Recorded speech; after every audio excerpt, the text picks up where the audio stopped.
사람을 뽑는다면 어떤 사람을 뽑을까요?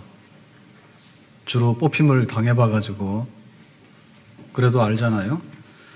회사의 직원을 뽑을 때 회사에 도움될 만한 유능한 사람을 뽑겠죠.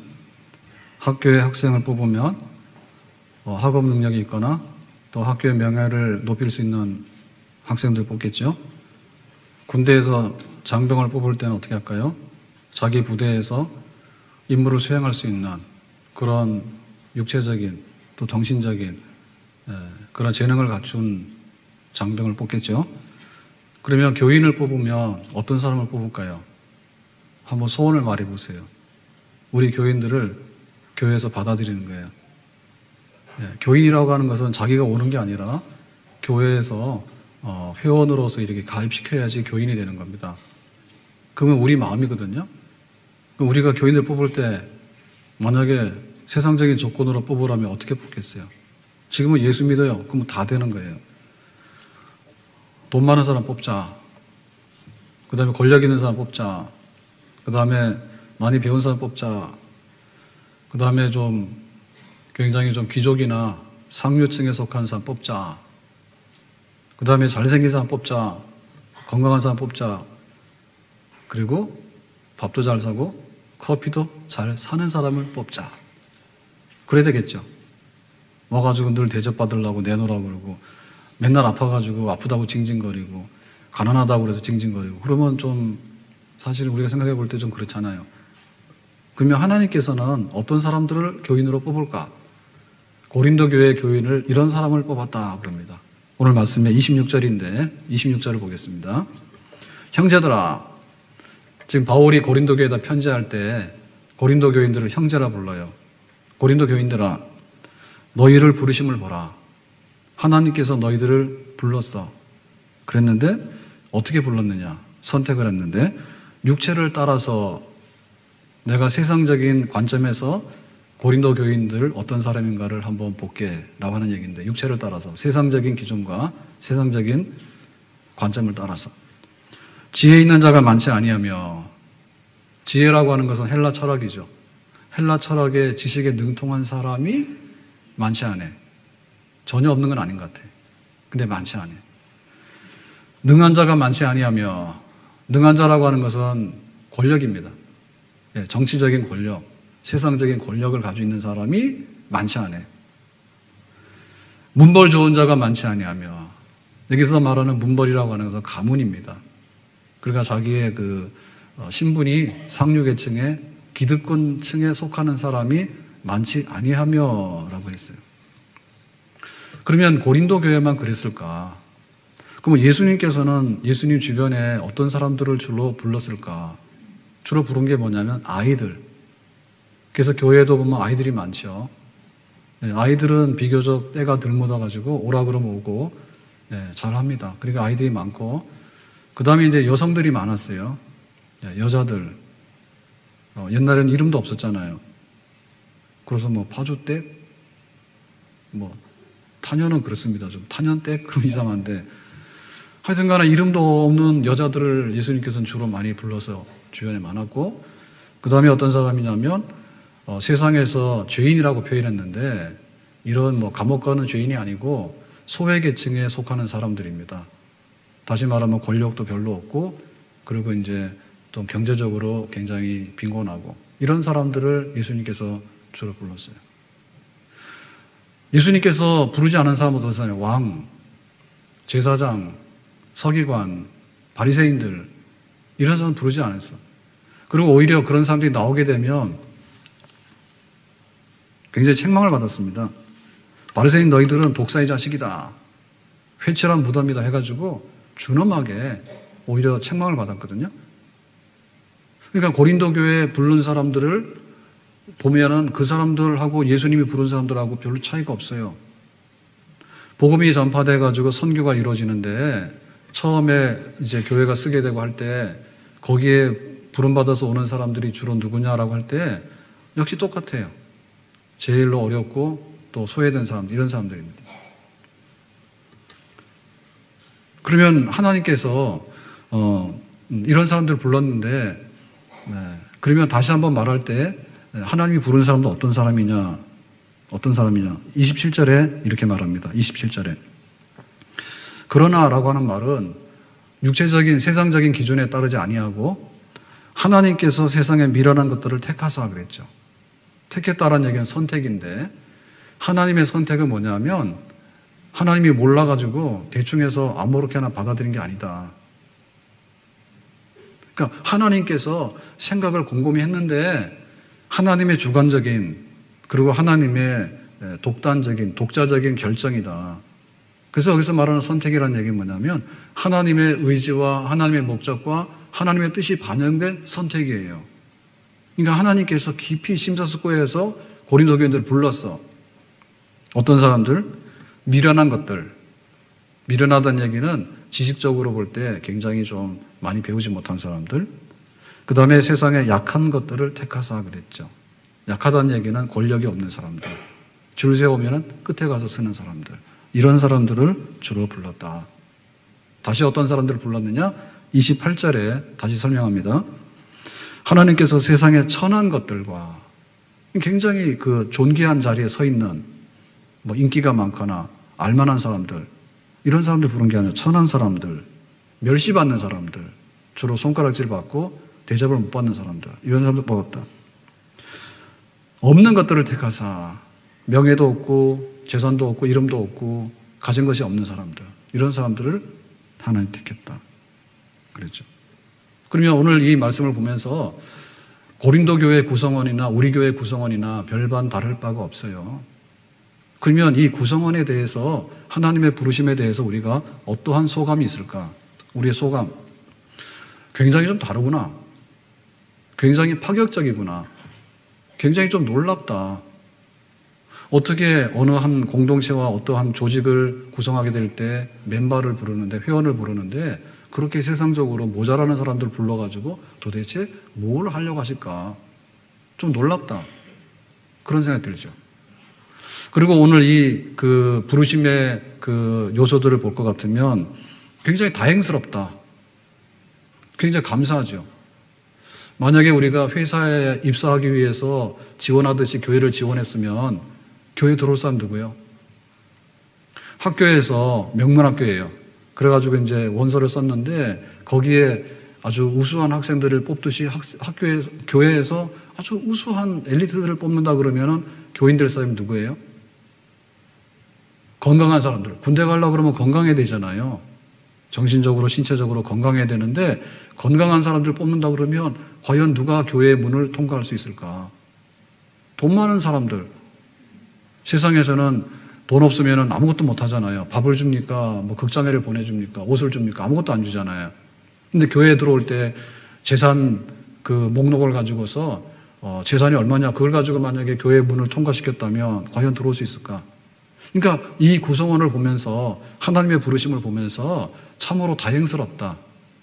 우리 같은 사람도 교인이 될 수 있고 하나님의 백성이 될 수 있다는 것에 대해서 고맙다. 이런 마음을 가져야 될 줄로 믿습니다.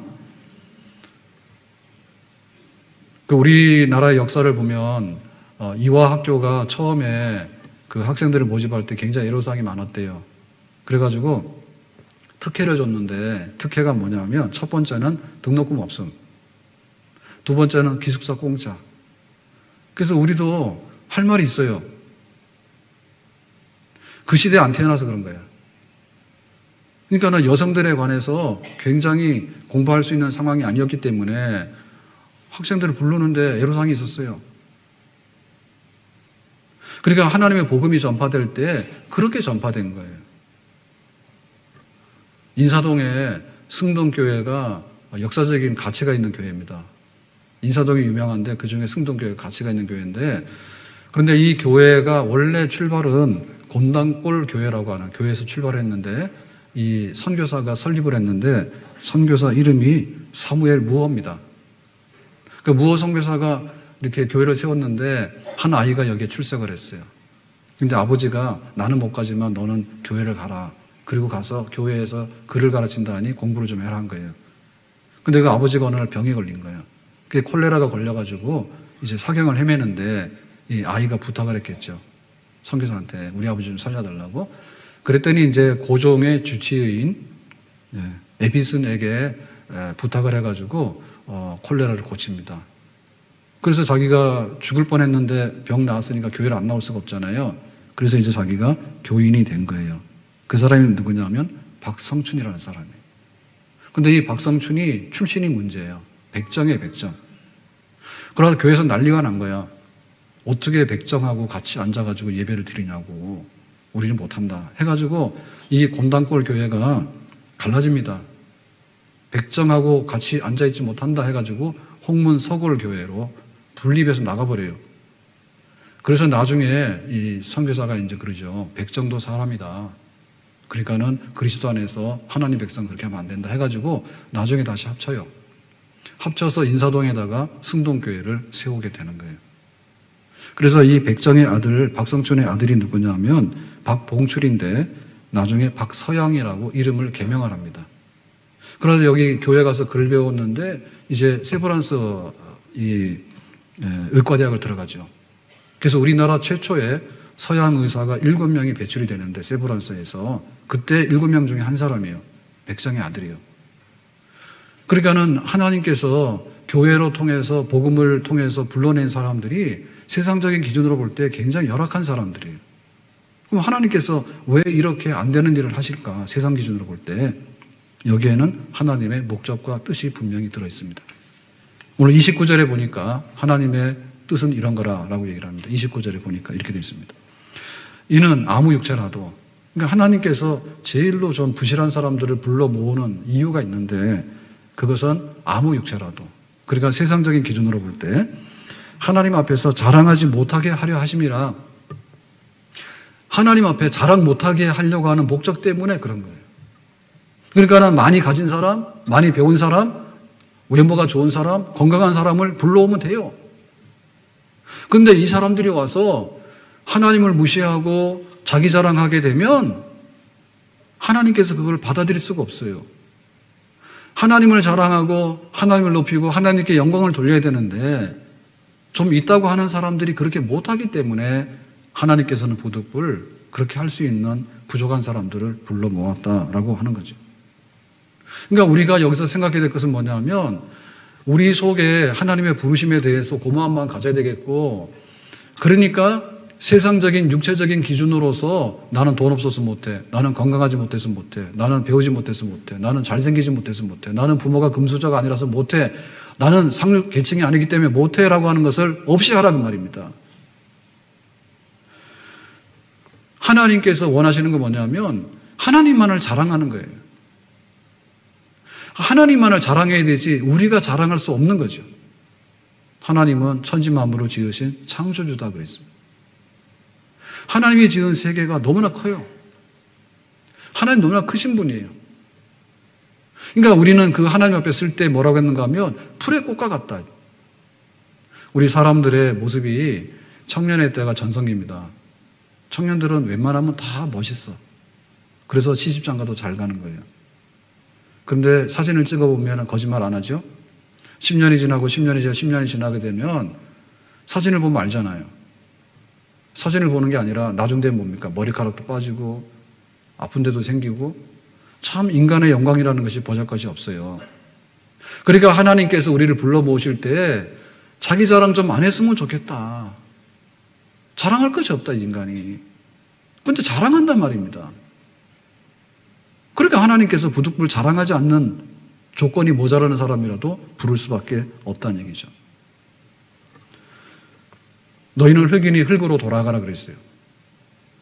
여기서 말하는 흙이라고 하는 것은 우리가 볼 때 흙 덩어리가 아니라 그냥 먼지 그거를 말하는 겁니다. 우리 인간은 먼지라요, 먼지. 먼지니까 먼지로 돌아가라요. 자기가 체중 관리하려고 그러면 저울이 있어야 되잖아요. 집에 저울 다 있죠. 그러면은 이거 잘 안 되는 사람의 특징은 뭐냐면 아날로그 저울을 씁니다. 체중계를. 그래서 아날로그는 1kg, 2kg가 왔다 갔다 합니다. 그래서 오늘 뭐 좀 괜찮네 뭐 이렇게 위로를 많이 받아요. 근데 이제 디지털로 된 거는 딱 뭐 60.19g 이래도 나온단 말입니다. 그러니까 이제 깜짝깜짝 놀라죠. 근데 아무리 일반적으로 사용하는 이런 저울은요, 티끌은 눈금이 없어요. 미세먼지가 얼마냐 이런 거는 특별한 이런 장비로서 측정을 하겠지만 보통 우리가 어떤 무게를 달 때 먼지는 무게가 안 나가잖아요. 그러니까 인간의 존재라고 하는 것은 그것밖에 안 된다는 거죠. 하나님 앞에 자랑하지 말아요. 그것이 조건이라 이거죠. 두 번째는 뭐냐면 우리가 죄인이라고 하는 것. 우리가 무서워하는 게 뭡니까? 예, 칼을 든 강도를 만나면 무섭죠. 도둑놈 만나면 무섭잖아요. 근데 우리가 일상적으로 느끼는 무서움은 뭐냐면 경찰이요. 경찰이 없어도 CCTV 보면 말을 너무 잘 들어. 우리 평생에 그렇게 말 잘 듣는 적은 없을 거예요. 하지 말라는 거 다 하잖아요. 근데 시속 80km로 속도를 줄이세요. 그러면 뭡니까? 그 순간에는 제정신이면 다 말 잘 듣습니다. 우리에게 뭔가 쫓기는 게 있단 말이에요. 하나님께서 말씀하시는데 그 하나님 말씀의 계명을 딱 놓고 볼 때 거울 앞에 서면 우리가 알잖아요. 오늘 세수가 제대로 됐는지 화장이 제대로 됐는지 다 알잖아요. 그렇기 때문에 하나님 자랑할 게 없단 말이에요.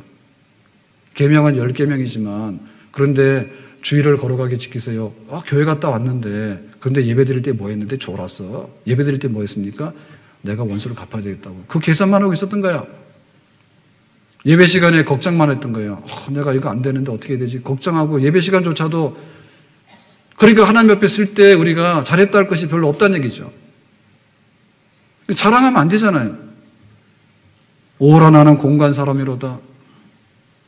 누가 이 사망의 몸에서 나를 건질 것인가? 화로다 나여 망하게 되었도다. 나는 파산한 사람이다. 그거를 느껴야 되는데 그걸 느끼지 못하는 거예요. 내가 좀 지식이 있고 내가 좀 가진 게 있고 내가 좀 건강하고 잘생겼으니까 나는 하나님이고 뭐고 모르겠다라고 하는 그런 우리 속의 교만함과 거친 그런 자기 자랑이 많기 때문에 하나님은 그걸 그냥 두고 볼 수가 없는 거죠. 그래서 부득불 좀 모자라더라도 하나님 옆에 나왔을 때 자기를 인정하고 고개 숙일 수 있는 사람, 하나님께만 영광을 돌리는 사람을 하나님께서는 뽑는 줄로 믿습니다. 자, 그렇다면 우리는 어떻게 될까라고 할 때 우리 속에 그 없는 것이 문제가 아니라 있는 것이 때로는 문제가 더 될 수 있다는 걸 알아야 돼요. 세종대왕이 당뇨병이 있었다잖아요. 근데 조선시대에 당뇨병이 있는 사람이 얼마나 될까요? 먹을 것이 없는 사람이 무슨 당뇨병에 걸립니까? 하여튼 간에 중국 사람들이 뭔가를 먹기 시작하면은 모든 게 다 파탄나는 거예요. 그래가지고 중국 같은, 인도 같은 나라들도 경제 발전이 되다 보니까 잘 살잖아요, 지금은. 그러니까는 이제 성인병 환자들이 굉장히 늘어나는 거예요. 뭔가 우리가 부족하다고 느끼지만은 사실은 넘치는 것 때문에 문제되는 게 많습니다.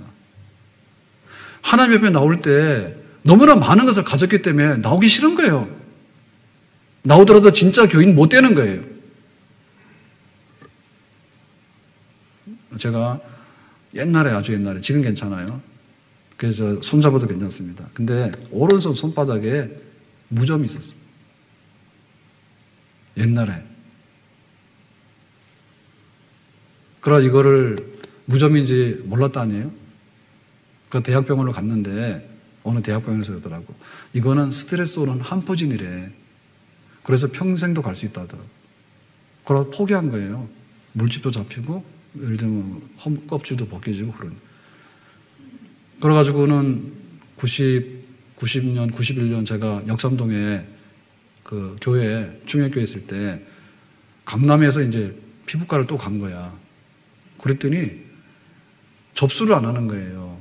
피부과인데 여기 이것 때문에 왔다 그랬더니 이거 우리 안 한대요.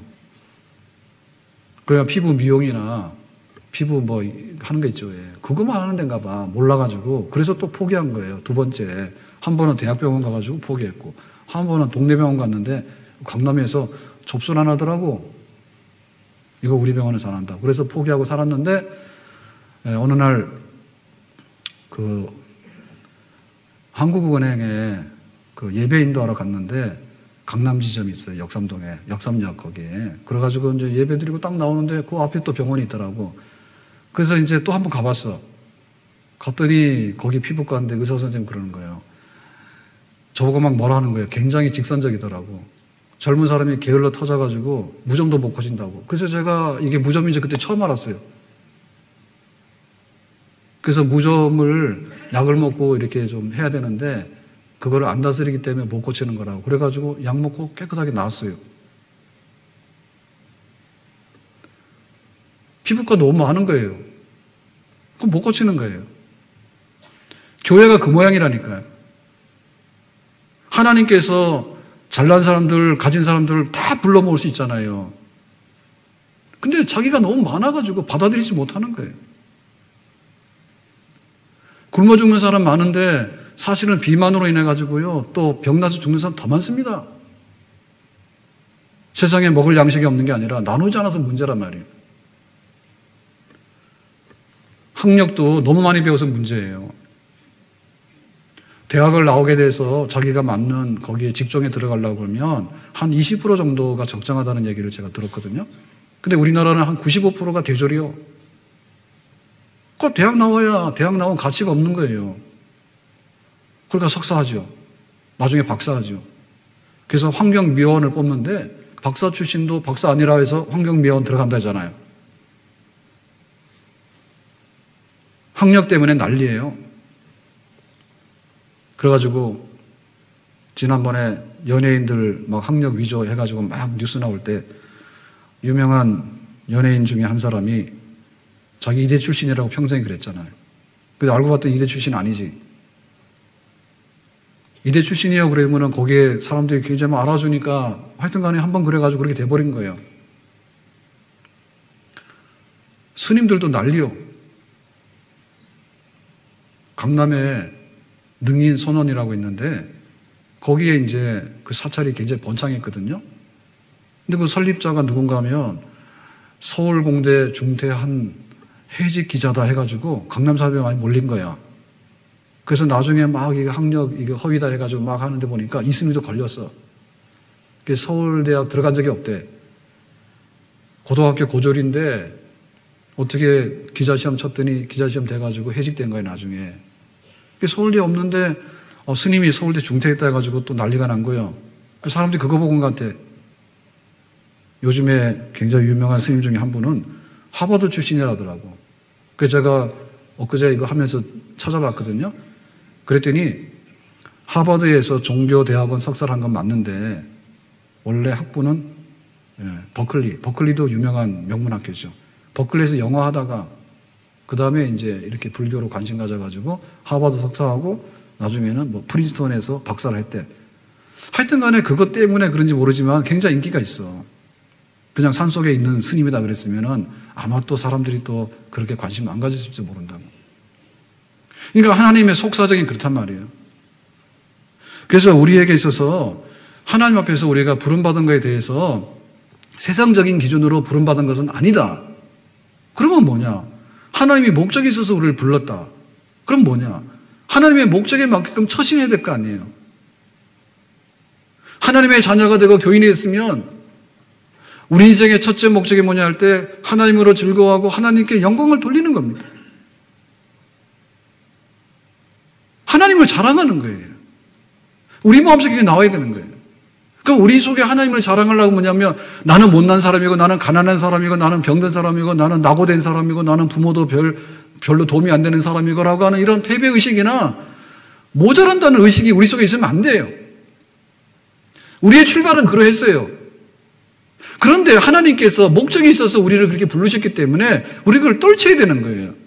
오히려 우리가 부족하고 미약한 출신이라는 것에 대해서 우리는 자랑해야 되는 거죠.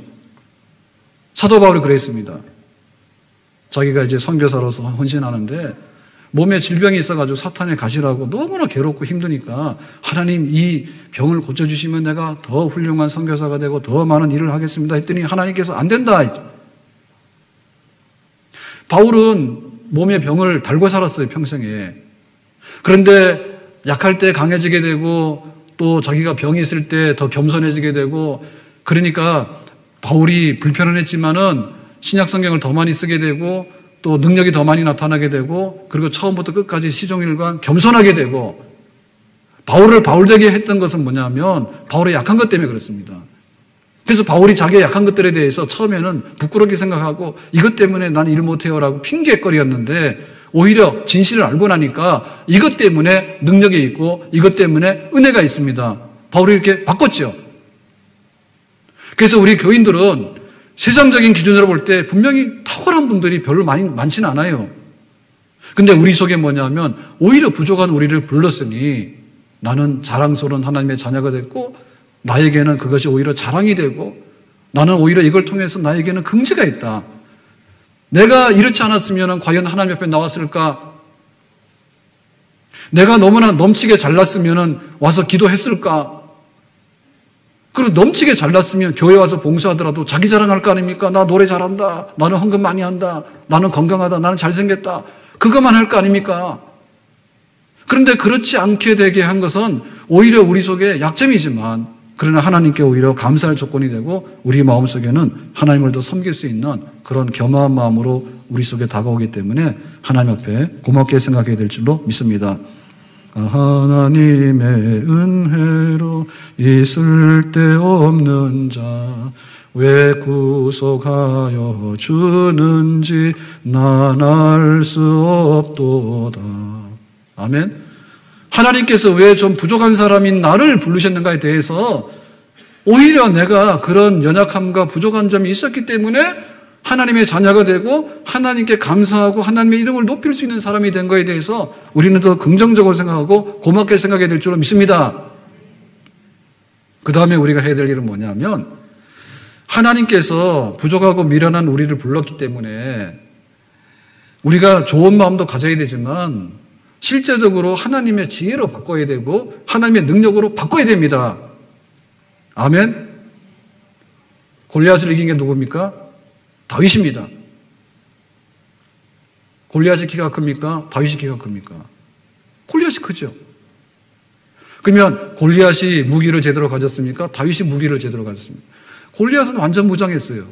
방패를 드는 병사까지 앞에다 뒀어요. 근데 다윗에게는 돌밖에 없었어. 짐승들을 쫓는 물매돌밖에 없었어. 그러니까 다윗이 골리앗을 이김으로 인해서 하나님께 자랑이 되고 영광이 된 겁니다. 다윗에게는 그런 능력이 있었어요. 만군의 여호와 이름으로 나가는 하나님이 주시는 탁월한 능력이 있었어. 세상적으로 타고난 게 아니라 부모로부터 타고난 게 아니라 하나님께서 그에게 주신 능력이 있었단 말입니다. 그 능력이 우리 속에 임해야 되는 겁니다. 우리 성도도 다윗이에요. 세상 사람들 골리앗이에요. 그런데 다윗이 하나님의 능력을 받아서 세상의 골리앗을 이겼습니다. 아멘. 성경에 사사들 얘기가 나오는데 사사기에 보면 국가가 위중할 때 하나님의 백성들을 구원했던 사사들이. 드보라 누굽니까? 드보라 여자예요. 남자들도 어디 갔어요? 겁나서 도망갔어요. 남자들이 시원치 않으니까 하나님께서는 드보라 같은 여자를 불러서 쓰셨단 말이에요. 아멘. 교회가 어떻게 운영되냐면 여성들이 훨씬 많아요. 교회에 싸움 잘하고 힘센 남자들이 많은 게 아니에요. 정말로 경건의 능력으로 믿음의 능력으로 살아가는 성도들이 여자들이에요. 그런 드보라 같은 사람을 통해서 하나님께서 교회를 세우시는 거예요. 아멘. 사사 중에 유명한 사람은 에훗인데요. 에훗은 뭐냐면 왼손잡이에요. 지금은 왼손잡이에 대한 편견이 없어요. 근데 성경에서 말하는 거 뭐냐면 굉장히 장애인이란 뜻이에요. 왼손잡이는 쓰는 사람이 아니에요. 왼손잡이는. 그런데 하나님께서 쓸 사람이 없으니까 에훗 같은 왼손잡이를 들어 썼단 말이죠. 하나님의 능력이 임하면 되니까. 아멘. 하나님께서 우리를 어떻게 능력 주시는가가 문제라 그 말입니다. 우리의 부르심이 문제가 아니라 하나님 부르신 다음에 어떻게 후차적으로 하나님의 능력을 주시는가가 왼손잡이든 여자든. 입다라고 하는 사사는 기생의 아들입니다. 그래서 집에서 천대받다가 나중에는 기업이 없으니까 상속이 없으니까 나가라에서 쫓겨난 사람이에요. 암몬 사람들하고 싸우는데 지도자가 없으니까 아쉬워가지고 쫓아낸 입다를 불러드립니다. 기생의 아들이에요. 신분이 계기 천의 출신이. 하나님께서는 비록 천한 출신이지만 하나님께서 권세를 입혀주셔가지고 국가를 구하는 사사처럼 그렇게 쓰시는, 입다처럼 쓰시는 그런 우리 성도들이 되는 줄로 믿습니다. 우리가 세상에 대해서 증오하거나 세상에 대해서 너무나 이렇게 거부하면 안 되잖아요. 세상은 따뜻한 세상이고 살만한 세상이다. 그래야 되는데 닉 부이치치라는 사람은 타고날 때부터 절단 장애인으로 출생을 했어요. 그 팔다리가 10cm가 안 되면 절단 장애인, 선천 기형입니다. 그런데 이 닉 부이치치가 나와가지고 여러분 사랑해요. 나는 세상을 이렇게 살았어요. 이렇게 얘기할 때 자기는 팔다리가 없는 사람이지만 세상을 끌어안는 사람이에요.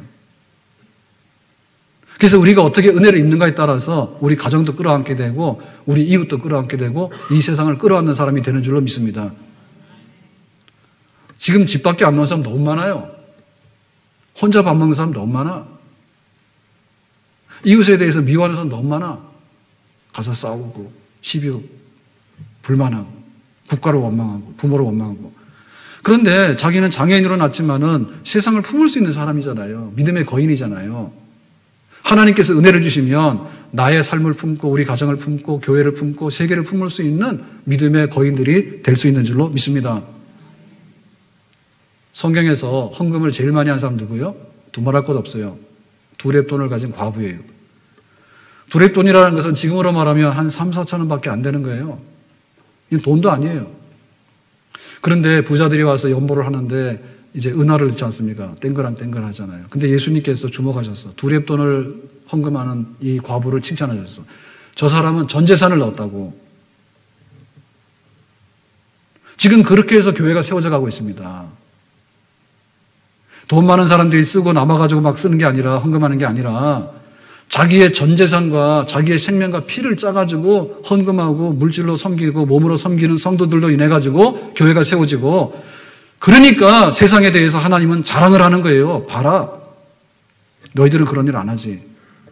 그렇지만 교회에 과부들이 모여가지고 그 없는 가운데 헌금해가지고 교회가 구제하고 선교하고 또 믿음의 후진들을 양성하고 하나님 백성들을 거룩하게 하는 일을 하고 있잖아. 교회는 이 영리 집단이 아닙니다. 그 때문에 우리가 1년 예산을 세우는데 항상 제로에서 세우는 거예요. 세상의 기업들은요, 자기 자산들이 있어요. 그리고 자기들이 영업을 하기 때문에 영리 목적으로 운영을 하는 거예요. 교회는 아무것도 없어요. 성도들이 기부해서 헌신하면 그것으로 인해서 사례비도 주고 그것으로 인해서 전기도 불도 켜고 그렇게 하는 거예요. 근데 신통하게도 교회는 예산도 없는데도 굴러가죠. 국가에서는 세금을 거둡니다, 강제로. 그렇지만 교회는 성도들의 자발적인 헌금으로 움직이잖아요. 근데 교회는 쓰잖아요. 아멘. 하나님께서 가난한 사람들을 불러가지고 교회를 운영하고 세계 선교를 운영하는 줄로 믿습니다. 그 때문에 우리가 어떻게 능력을 받는가가 문제예요. 만약에 우리가 그런 능력을 받지 아니하고 그런 은혜를 입지 아니하면 우리의 그 시작부터가 열악하기 때문에 세상에 나가서 아무 일도 못하고 하나님께 영광을 하나도 못 돌려요. 하나님께서는 무능한 자를 불렀지만은 유능하게 하시는 줄로 믿습니다. 하나님은 가난한 자를 불렀지만은 부유케 하시는 줄로 믿습니다. 요셉은 노예로 팔려간 사람이에요. 근데 얼마나 지혜가 있었든지 보디발의 집에 가가지고 가정일을 시키니까 집안일을 잘 되게 해. 그래가지고 주인이 마음에 들어서 가정총무를 세웠어. 나중에 애굽에 7년 동안의 대흉년이 찾아옵니다. 그러면 경제계획을 어떻게 할 것인가, 경제를 어떻게 운영할 것인가라고 할 때 이 요셉이 창고에다가 쌓아놨다가 방출하면 됩니다 해가지고 총리로 발탁이 됐어요. 그러니까 우리 가난한 성도들에게도 하나님께서 은혜를 주시고 지혜를 주시면 우리의 생활을 넉넉하게 풀어갈 수 있는 그런 지혜를 가지고 우리가 능히 부유한 자리에 서게 될 줄로 믿습니다. 아멘. 교회를 찾아 나오는 성도들 중에 건강이 넘쳐나 찾아 나오는 사람 잘 없어요. 온갖 병들이 다 있어. 그래서 우리 성도들의 기도 제목을 보면 종합병원 10개 돼야 돼요. 10개. 다 아픈 사람. 병원에서도 치료가 안 돼가지고 그냥 지내라 이런 분들도 굉장히 많아요. 사형 선고를 받은 분들도 있어. 그렇지만 하나님을 믿어가지고 치유받고 설령 바울처럼 치유받지 못했다 할지라도 그 아픔을 견뎌내면서 더 존귀하게 쓰임받을 수 있는 축복의 사람이 될 수 있는 줄로 믿습니다. 우리 육체의 질고를 고쳐야 되겠죠. 우리 마음의 질병을 고쳐야 되겠죠. 전 국민이 20% 이상이 지금 정신과 치료받아야 될 사람들이라. 만족이 없어요. 안정이 없어요. 불안한 거예요. 그런데 하나님을 믿어가지고 정말 마음이 부유하고 마음이 평안하고 그리고 남에게 위로해 줄 수 있고 또 사랑을 전할 수 있고 내일의 희망을 가질 수 있고 의인은 7번 넘어지더라도 8번째 다시 일어난다 했거든요. 그래서 믿는 사람이 죽어도 다시 산다고 하는 그런 희망이 있는데 절대 희망 아닙니까? 절대 소망이 있잖아요. 다시 일어나는 거죠.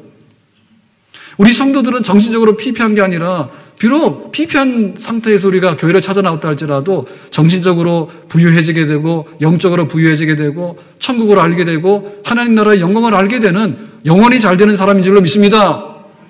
아멘. 제가 지난 설 연휴 때 오대산 상원사를 잠깐 갔다 왔는데요. 1시간도 안 되죠. 잠깐 들렀는데 제가 주보 썼잖아요. 칼럼에. 집에 가서 보세요. 제가 이렇게 절간을 갔는데 보통은 아무 환영 인사가 없잖아요. 근데 이번에 갔던 상원사에는 그냥 써서 붙였더라고. 출입하는 문에다가 뭐라고 썼냐면 이목고 그거 써놓은 거예요. 그래서 그게 뭐냐면 이것이 무엇입니까? 그건데 흔히 이제 불교에서 하는 화두예요. 이게 뭐지? 그래서 거기다 친절하게 가로쳐놓고 설명을 했어요. 그러니까 존재에 대한 이목고 이 세상의 근원에 대해서 이게 뭐지? 네가 먹고 사는데 먹고 사는 건 왜 살지? 그런 거 아니에요? 네가 미워하는데 이거 뭐 왜 미워하지? 그 자기를 성찰하라고. 그런데 거기다 가로쳐놓고 뭐냐면 외국인도 많이 오는가 보지. 그게 뭐냐면 Who I am 이렇게 써놨다고. Who I am 물음표. 그 절간 가려면 이것 때문에 가는 겁니다. Who I am. 이게 뭐지? 나는 누구이지? 세상은 뭐지? 이것 때문에 가는 거예요. 근데 평생토록 가봐야 그 해답이 없어요. 그래서 제가 그걸 보면서 딱 생각나더라고. 야, 여기 스님은 출애굽기를 굉장히 많이 읽는가 보다. 모세가 시내산에서 하나님을 만났는데 너무나 어리둥절하잖아요. 누구예요? 그랬더니 나는 모세가 그러잖아요. 신분을 밝혀라. 그러니까 하나님께서 신분을 밝히는데 나는 스스로 있는 자다. 그래서 우리가 하나님을 믿는데 하나님의 이름 앞에 여호와 하나님을 붙이잖아요. 여호와 하나님, 야훼 하나님. 여호와 하나님 뭐냐면 나는 스스로 있는 자다는 뜻이 여호와예요. 야훼예요. 그거를 풀어서 I am who I am. 하나님께서는 말씀하실 때 I am 나를 말씀하시는 거예요. 나는 천지를 지으신 분이야. 나는 생명의 주인 되신 분이야. 나는 생사화복을 결정할 수 있는 분이야. 나는 죄인된 너를 구원할 수 있는 분이야. 너희들은 잠시 있다 없어지만 나는 영원한 분이야. I am. 나는. 그래서 우리가 교회 왔을 때 우리의 지식이 있는데 그 지식 중에 최고의 지식이 뭐냐면 하나님을 아는 지식입니다. 하나님을 알게 되면 나를 알게 됩니다. 아멘. 하나님께서 우리에게 일용할 양식을 주십니다. 일용할 양식을 구하라 했잖아요. 무엇을 먹고 마실지 염려하지 마라 했잖아요. 하나님께서 우리에게 영생을 주시는데 우리가 질병 가운데 있을 때 하나님께서 능히 치료할 수 있는 능력을 가지신 분인 줄로 믿습니다. 교회가 교회다워져야 되는데 교회가 교회다워진다는 얘기는 단순하게 종교적이라고 하는 뜻이 아니라 세상에서 부족한 사람들을 불러 모아서 하나님께 감사하고 하나님께 영광을 돌리고 하나님을 높이는데 그럼 우리가 어떻게 될 것인가? 우리의 지식이 새로워지게 되고 우리의 능력이 새로워지게 되고 우리의 삶의 목적이 새로워지게 되고 우리가 병들었을 때도 치유되는 역사가 있게 되고 성령을 받았을 때 성령 안에서 우리가 얼마나 지혜로워지게 되고 얼마나 능력 있게 되는가를 체험할 수 있는 그것이 바로 교회이고 그것이 바로 우리 성도들의 삶인 줄로 믿습니다. 시작은 미약하지만 마지막에는 힘이 창대하다. 의인은 7번 넘어지지만은 8번째 다시 일어선다. 하나님 부르실 때 부족하고 미련한 사람들 부르는 거 맞아요. 다행스럽게도 우리가 거기에 뽑힌 거는 맞아요. 고마워요.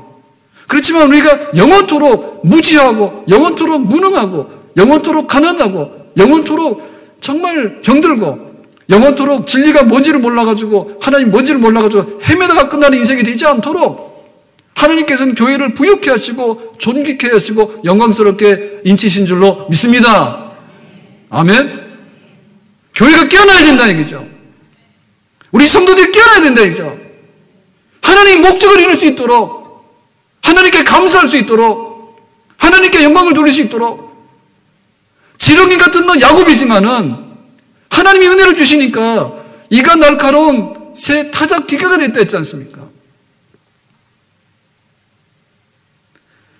우리는 부족한 사람이었지만은 하나님이 우리를 통해서 얼마나 큰 일을 이룰 수 있는가에 대해서 하나님 우리에게 그런 은혜를 주시길 바랍니다.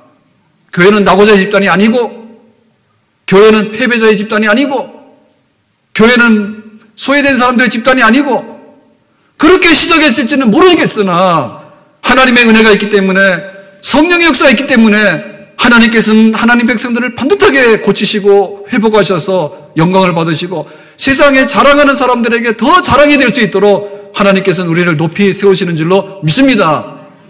일어나라. 형제들이여 하나님의 부르심을 봐라. 하나님이 못난 우리를 불렀지만은 하나님의 이름을 높이기 위해서 부른 게 아닌가. 그렇다면 우리에게 그러한 능력을 주시고 그러한 지혜를 주시고 우리 인생을 기름 부어서 부유케 하시는 그 하나님의 은혜를 입어서 세상에서 어둡지만 우리가 가서 빛을 발하고 세상에 사랑이 없지만 우리가 가서 사랑을 전하고 세상에 생명이 없지만 우리가 가서 생명을 나눠주고 세상에 길이 없지만 우리가 가서 길을 제시하는 것이 된다면 하나님께서 우리를 통해서 기뻐하시는 영광을 넉넉히 받으시는 줄로 믿습니다. 은혜를 구하며 은혜를 주시고 기도하면 하나님께서 우리의 기도에 응답을 주셔서 주님의 뜻을 이루는 교인들, 교회가 될 줄로 믿습니다. 기도합니다. 하나님 오늘 주신 말씀과 같이 교회의 구성원인 우리들의 부름과 시작은 매우 자랑할 것이 못되었지만 하나님께서 우리에게 능력과 지혜와 존귀를 덧입혀 주시면 세상에 자랑하는 사람들이 자랑하지 못하도록 하고 세상에 있는 사람들이 다 소멸되고 우리로 하여금 하나님을 드러내는 그런 주인공으로 삼으시는 하나님의 뜻이 있는 줄로 믿습니다. 우리 교회를 부유케 하시고 우리 성도들을 부유케 하시고 존귀케 하셔서 봐라 하나님이 여기 계시다. 하나님이 어떤 분인가를 드러낼 수 있는 증인들로 우리를 세워주시기 원합니다. 예수님의 이름으로 기도합나이다. 아멘.